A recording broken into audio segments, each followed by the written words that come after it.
Talking with Mr. Denzel Washington, just briefly about Minneapolis, you're working on a Gordon Parks project that's near and dear to us in Minnesota. Right. Yeah, we've been working on it for a while, a documentary about Gordon, a true Renaissance man, and proud to be a part of it. Mm-hmm.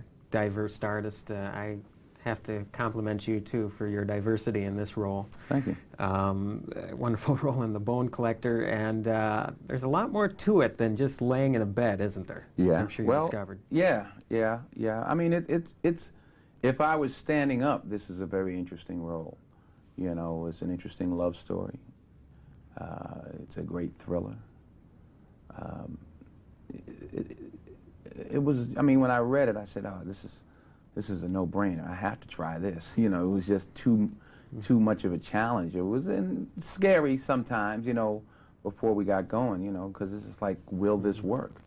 You know, but I knew I was in good hands with Philip, because Philip is a great filmmaker and a great shooter, and he knows how to make things interesting. I mean, because we basically said, hey, I'm just laying there, you know, just can't set the camera on sticks and shoot me. You'll have one thing standing still, shooting something standing still. So he kept the camera moving, and it's real interesting. I can't help but think you've developed a newfound respect. Not that you didn't have respect before, but newfound respect for quadriplegics. Oh, yeah. Christopher Reeve involved in this to an extent. What was that? I met a lot of people, and he was one of the people I met. I mean, he is the one, or a one that everyone knows, but I met quite a few people, not so well known, just everyday life, and took a lot from each person. What I got from Chris is really, it's a positive take on life, and what's going to happen, and how he and when he's going to get up and walk, and he's pouring all of his energy into making sure he's physically fit when the technology catches up with him, and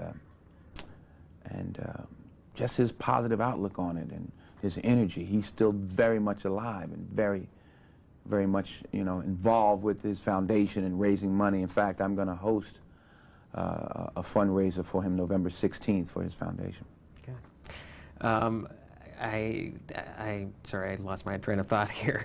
My dad he's a retired cop and county deputy in Minnesota. And I know from his experiences that the sort of situation you face in The Bone Collector isn't something you face every day. Right. But I can't help but think that cops in training are going to look at this and it might put the brakes on some careers here. It can get pretty intense, yeah. Yeah. Well, I mean, you know, it's a movie.